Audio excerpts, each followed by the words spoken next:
Aïe, ça fait un moment que vous souhaitez lancer votre propre activité ou alors vous avez déjà lancé votre propre business, mais vous souhaitez avoir les secrets qui vont vous permettre non seulement de comprendre le marché sur lequel vous êtes en Afrique, mais également de pouvoir réussir, de pouvoir améliorer votre business, d'avoir toujours plus de financement et de clients. Dans cette vidéo dont je m'en vais vous partager 8 secrets, 8 c'est beaucoup, secrets qui vont vous permettre de dompter le marché du business africain. Si c'est la première fois que vous tombez sur ma chaîne, moi c'est Rosa Mbila, je suis formatrice business, entrepreneur et juriste de formation. Bienvenue dans la communauté de ceux qui aiment le business. Le premier aspect que j'aimerais aborder ici concernant le business en Afrique, c'est que peu importe le secteur dans lequel vous vous lancez, vous devez le savoir, peu importe le secteur dans lequel vous vous lancez,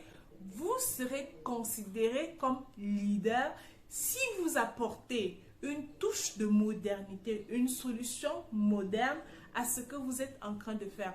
Beaucoup d'influenceurs, de businessmen et d'hommes d'affaires en Afrique passent leur temps à copier ce que les Américains font, ce que les Canadiens font, ce que les Australiens font et venir implanter ici en Afrique. Et ils sont vus comme des héros. Certains même abusent au point de dire que ce sont eux qui ont inventé ces méthodes-là. Et ils sont vus comme des dieux en fait. Malheureusement, ce sont les inconvénients et les avantages du fait que le terrain soit encore vierge dans beaucoup d'activités. Surtout les activités liées à la modernité, aux nouveaux métiers, surtout les métiers du net. Donc, si vous cherchez vraiment à être vu comme un leader, à être vu comme un pionnier, pensez à vous faire former sur les métiers modernes, sur les métiers du net. Et puis, vous allez vraiment vous faire beaucoup d'argent en plus de vous faire un gain. C'est un très grand avantage. La deuxième chose à savoir si vous souhaitez vous lancer dans le business en Afrique, c'est qu'il y a beaucoup de vides juridiques en ce qui concerne le business en ligne. Quand on parle de vide juridique dans un secteur, moi je suis juriste, cela donne un très grand avantage. Cela fait en sorte que vous avez la possibilité d'avoir même votre entreprise sur le net et ne même pas payer les impôts. C'est vrai que dans certains pays en Afrique, on a imposé la taxe, je crois que c'est 19,33%. Mais ça, c'est seulement si vous sponsorisez vos publications. Vous voyez que vraiment, on ne va pas venir faire vos comptes, vous obliger à payer. C'est vraiment le moment pour vous de vous lancer sur le business en ligne parce que vous n'avez pas de taxes à payer et lorsqu'il n'y a pas encore de réglementation dans un secteur d'activité, il faut vraiment profiter de cette opportunité-là. Je ne suis pas en train de vous pousser parce que parfois je vais lire les commentaires qui disent que je suis maintenant en train de pousser les gens à ne pas payer les impôts ou alors à faire de l'arnaque. Ce n'est pas de l'arnaque, c'est juste un vide juridique que chaque businessman doit apprendre à exploiter. La troisième chose que vous devez savoir sur le business en Afrique, c'est que le financement est à la fois facile et difficile. Ça paraît un peu bizarre quand on le dit comme ça, mais c'est vraiment vrai. Le financement est difficile en Afrique lorsqu'on compte sur les banques et les établissements de financement comme les microfinances et autres. Ça peut se révéler très compliqué et puis vous pouvez vous retrouver dans les problèmes. Le financement est facile lorsque vous vous rendez compte que la première source de revenus que vous devez avoir, ça doit être vous. Ça veut dire quoi? Ça veut dire que lorsque vous avez commencé votre activité, le mieux est de commencer avec du love money, c'est-à-dire de l'argent récolté auprès de vos proches qui vont vous soutenir et ensuite de le mettre dans votre activité. Et si votre activité se révèle être très productive, si on voit qu'elle évolue vraiment, vous aurez des propositions, beaucoup de propositions comme ça, des personnes qui vont vouloir investir dans votre business. Et c'est vrai en fait. Donc, c'est à la fois facile et difficile. Ce sera difficile pour vous si vous passez votre temps à compter sur les banques et les microfinances. Ce sera très facile si vous comprenez que votre activité a juste besoin d'être rentable. Si c'est rentable, les gens vont venir derrière investir. Et ça, ce sont les particuliers. Et parfois, certains se retrouvent même à supplier, en fait, c'est-à-dire, est-ce que il y a encore la possibilité d'investir dans votre business? Et de jouer beaucoup sur cet aspect-là. Faites en sorte que votre business, le business que vous avez lancé ou alors que vous êtes en train de préparer, puisse avoir l'air vraiment crédible et puisse être rentable. C'est grâce à cela que vous aurez beaucoup de financement pour pouvoir améliorer votre activité. Le quatrième secret que vous devez connaître absolument, tout le monde le sait, mais personne n'en prend compte malheureusement, c'est la disponibilité de la matière première. Vraiment, la matière première est abondante en Afrique, ce qui fait que si vous vous lancez, peu importe le secteur d'activité dans lequel vous vous lancez, les coûts de production seront moindres.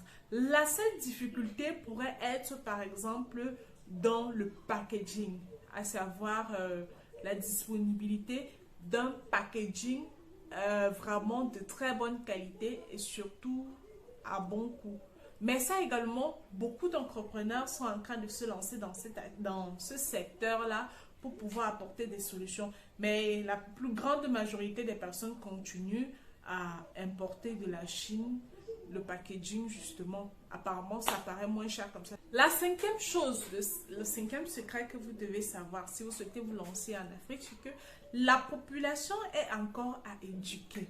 Cela est une opportunité incroyable. Pourquoi?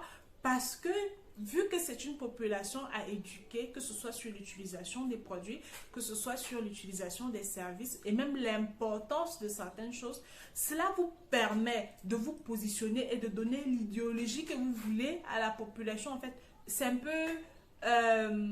c'est pas méchant, c'est pas machiavélique, c'est quelque chose de bien. Surtout si vous vous lancez dans un business pour apporter vraiment des grandes solutions aux gens. Vous allez devoir beaucoup, et c'est même quelque chose sur lequel vous devez consacrer une partie de votre budget. Éduquer les gens sur l'importance de vos produits ou de vos services et même l'utilité de ça. C'est très important. Prenez cela en compte.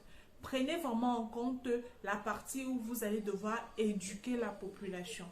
C'est vraiment important, surtout si vous souhaitez que les gens adoptent vos services ou votre entreprise. La sixième chose que vous devez savoir si vous souhaitez vous lancer dans le business en Afrique, c'est que l'accès aux technologies avancées n'est pas toujours évident.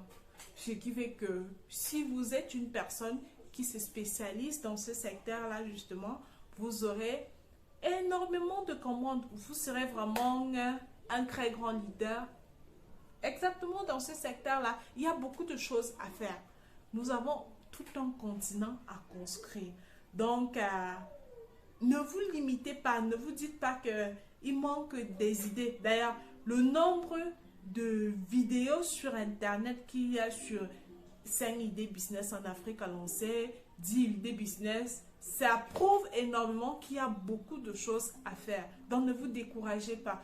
Peu importe le secteur dans lequel vous allez vous lancer, si vous apportez des technologies avancées dans ce secteur-là, vous allez trouver vraiment votre compte. La septième chose qui n'est pas bien à entendre, et beaucoup de personnes vont discuter sûrement, mais c'est au niveau de la main-d'œuvre. La main-d'œuvre est non qualifiée et de mauvaise qualité. Pourquoi?